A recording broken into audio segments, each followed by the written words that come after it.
Welcome to the Music Pro Services podcast. Why recording at home is harder than you think.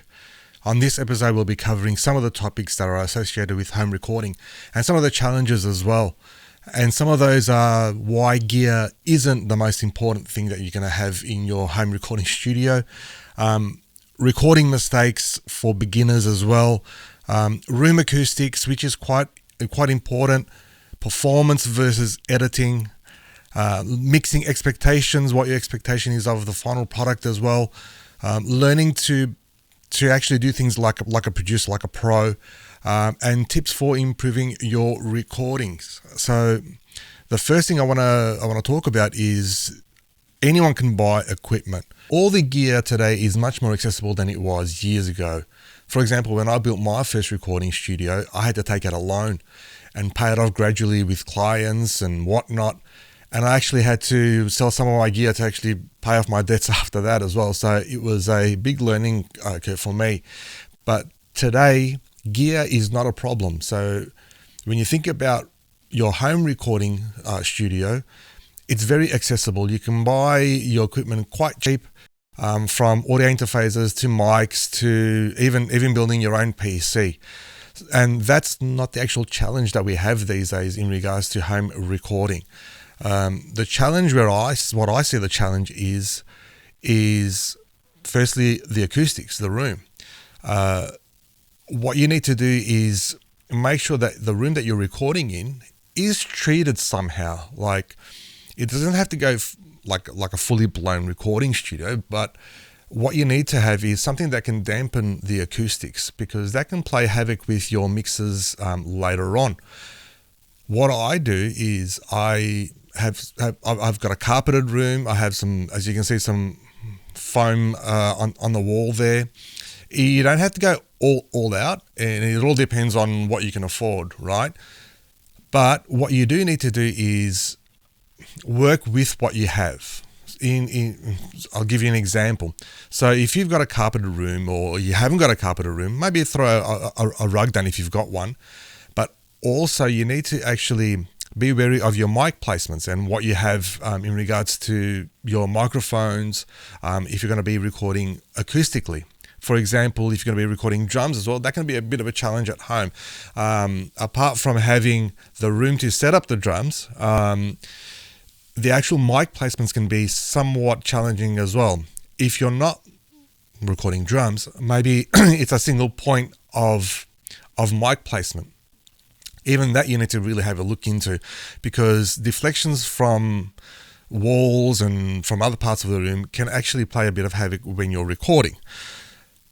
Now, the rule of thumb when you're recording is record it first time the best possible quality you can. It will make things much easier in the long run, especially you have to go back and edit and mix and everything like that. The sound that you get the first time is very important. The other thing you have to worry about in regards to the acoustics as well is your external factors. Cars driving by, neighbors, just background noise in general. I've had times where dogs are barking in the background and everything like that. So, mind you, my recording studio isn't fully treated, so I can speak to this firsthand. Sometimes what you need to do is just get the timing right, probably during the day. At night is somewhat more. It's a bit more calmer at night. But if you're going to be recording acoustic instruments after a specific time in the evening, you might get some knocks on your door from neighbors. So, especially if your room isn't treated. The other thing I wanted to talk about is your performance. So when recording by yourself or in a home recording studio, if you're the person who's recording and you're performing yourself, it can be a bit challenging in regards to setting up what you want, where you want it, and then having everything in front of you as controlling as well, because you're not only the performer, you're the sound engineer, you're the mixer, you're everything, right? So it's very important that you find a happy medium where you can access I suppose your keyboard and your PC keyboard as well, and your instruments at the same time, so you can actually hit the record button and play.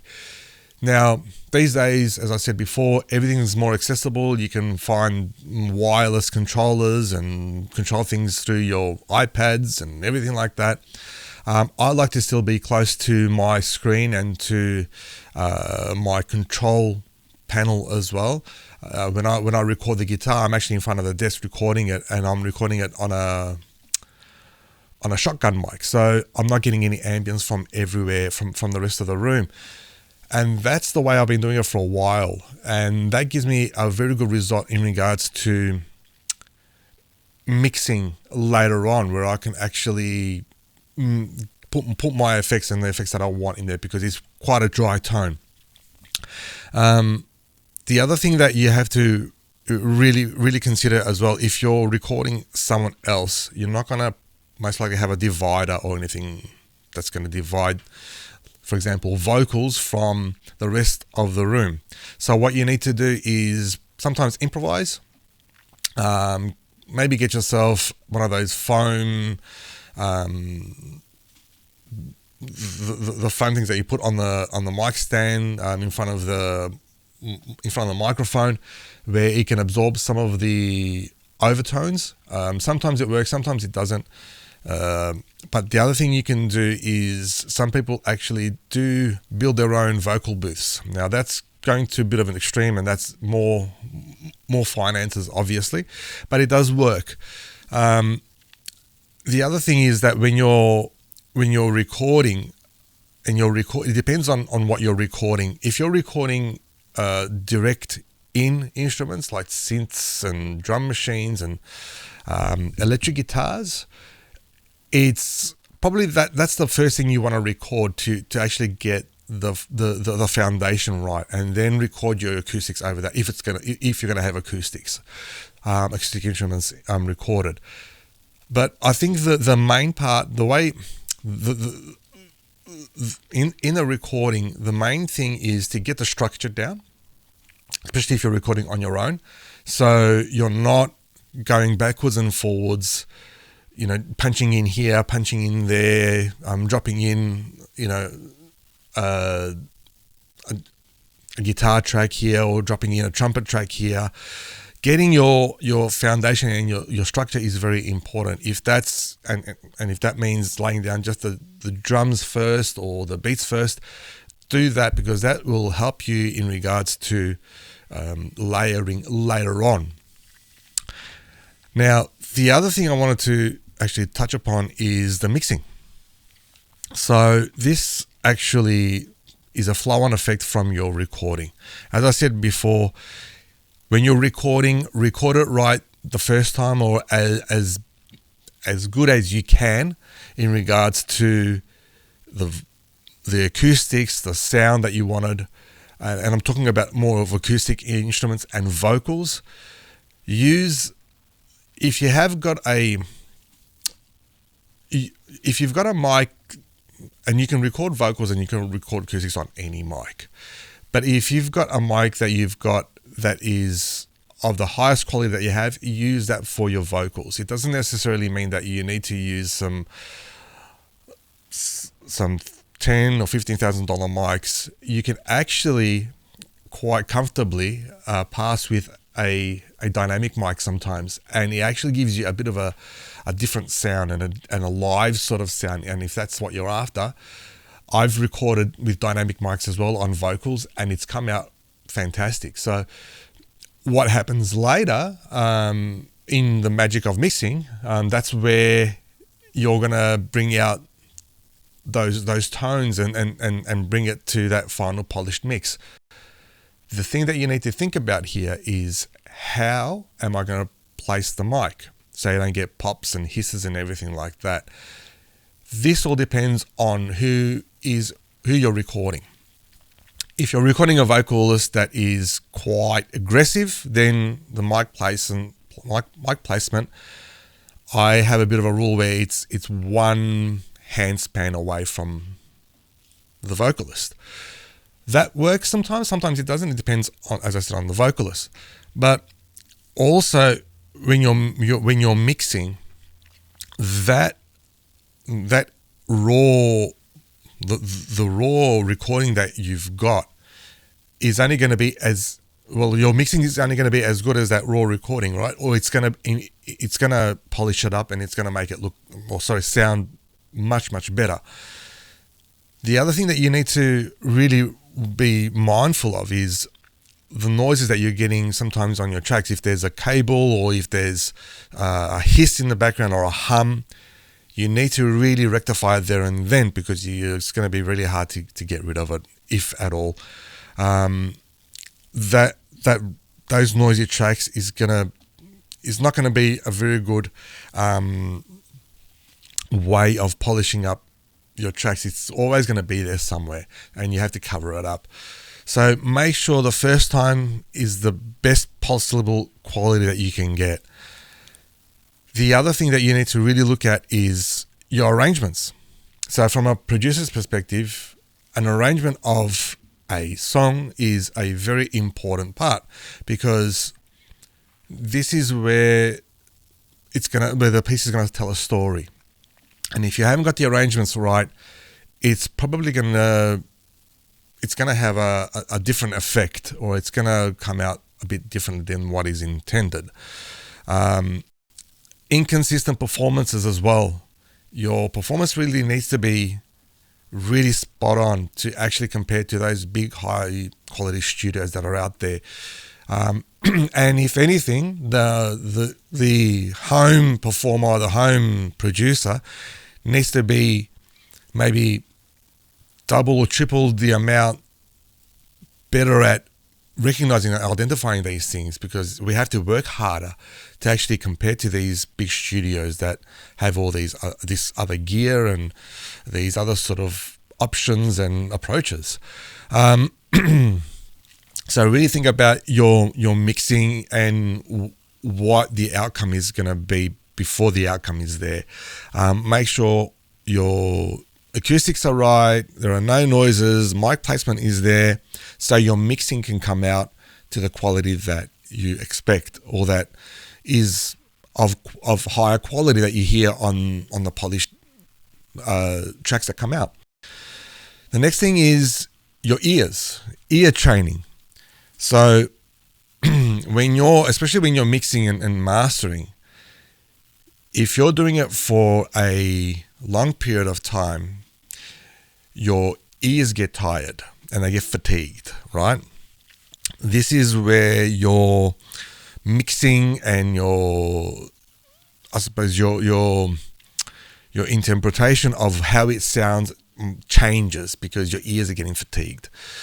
Muddy mixes, phasing problems, timing issues, inconsistencies can sometimes be held at one point, and this is due to fatigue. So what I do when I mix, I actually mix up until a certain point. Just let's say I do mixing for about half an hour to 40 minutes, and I have a break.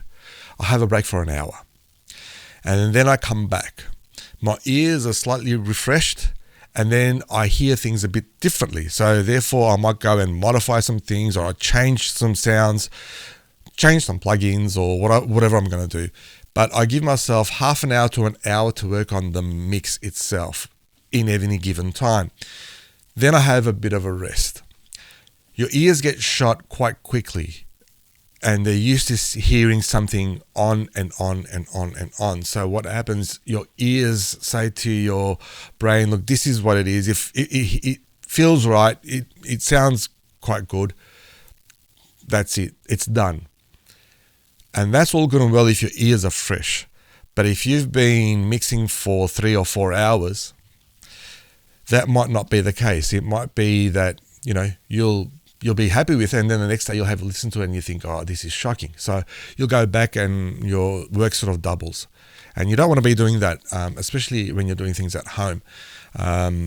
Because you're in a relaxed state and you think, oh, you know what, I've got time, I'm not paying for time or anything like that, and I'm going to go for it, I'm going to mix the whole thing, That can actually be detrimental to the actual mix itself. So you need to have a rest in between your mixing sessions and that goes for mastering as well.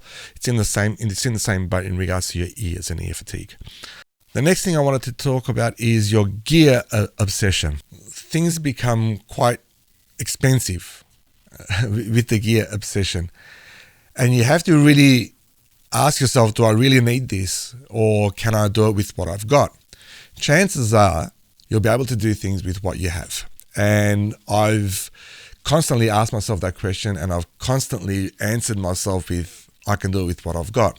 Yeah, it's good to have some really good gear and good quality mics and amps and guitars and everything like that. But if you go down that realm, it becomes more of a obsession over buying. And then you have to ask yourself, am I a collector or am I a producer? Am I, do I have a home recording studio? So this is very important.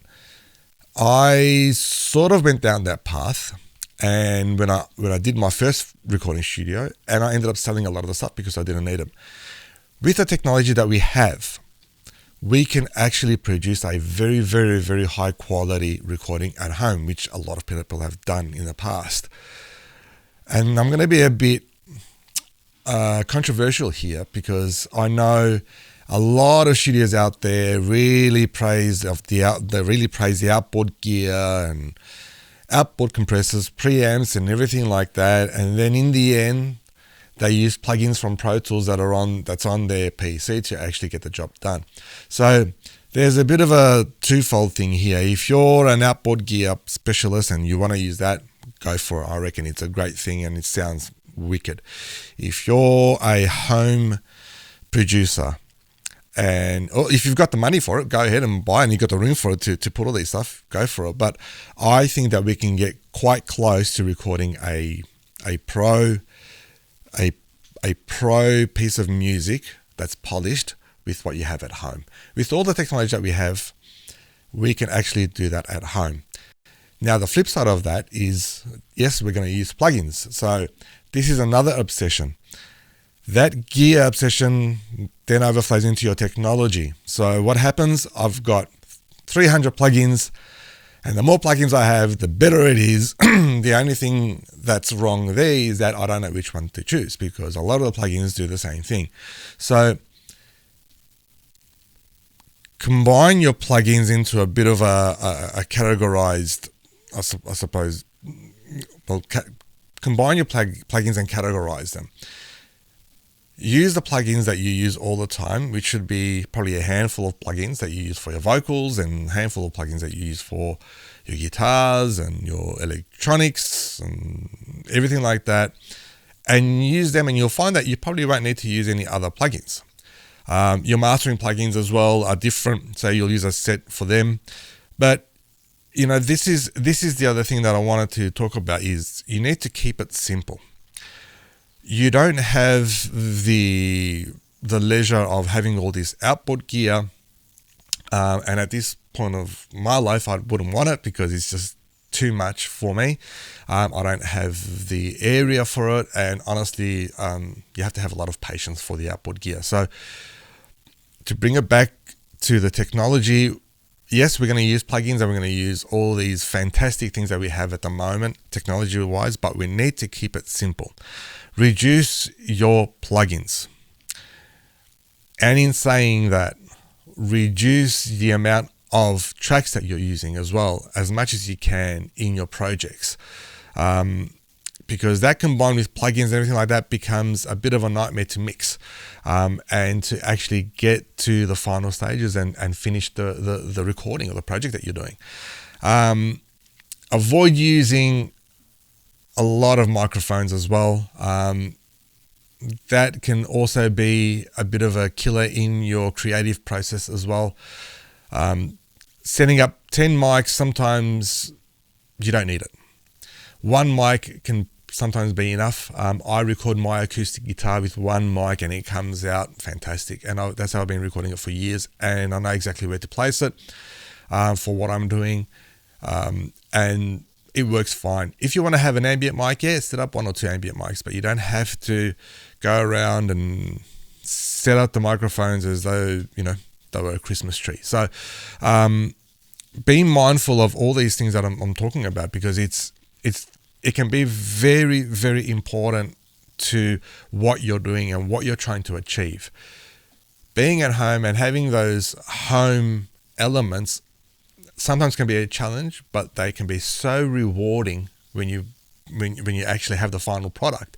And when you think about you've mixed and mastered, or you've actually produced a track that's in your own home, in your own surroundings, and it's at that quality that, it's ready to release, and you've got all the ticks there and everything sounds phenomenal.